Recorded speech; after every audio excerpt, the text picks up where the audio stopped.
Καλησπέρα κυρίες και κύριοι, διακόπτουμε το πρόγραμμά μας για ένα έκτακτο δελτίο ειδήσεων του Σαβούρα TV.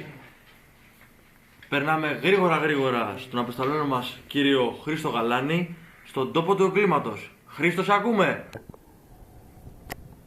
Κώστα, είμαστε στον τόπο του εγκλήματος.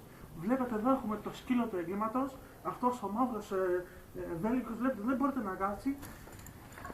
Να πούμε ότι ο σκύλος έχει δαγκώσει 10 ανθρώπους μέχρι τώρα. Έχει την σπάνια αρρώστια, τη λύσα του Μεξικού.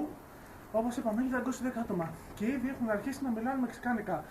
Αλλά έχω εδώ μαζί μας τον αυτό τη μάρτυρα, τον κύριο Αντωνόπουλο, να μας πει τι ακριβώς είδαμε με τα μάτια του. Κύριε Αντωνόπουλε. Καλησπέρα σας κύριε Γαλάνη. Καλησπέρα. Πείτε μας, τι είδατε? Είδα αυτό το σκύλο, ο οποίος σκύλος αυτός τον είδα με τα μάτια μου.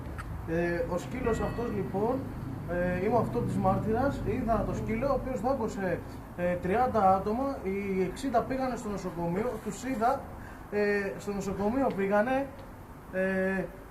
στο νοσοκομείο, δεν έμεινε κανένας όρθιος. Πώς ήταν τελικά?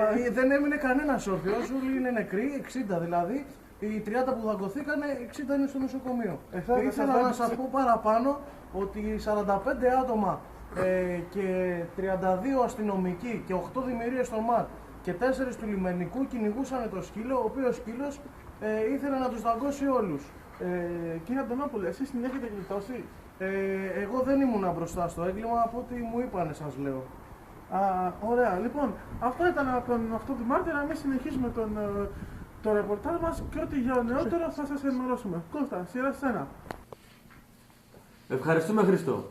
Κυρίες και κύριοι, για ό,τι νεότερο θα διακόψουμε ξανά το πρόγραμμά μας. Ευχαριστούμε πολύ που μας παρακολουθήσατε. Καλή σας νύχτα!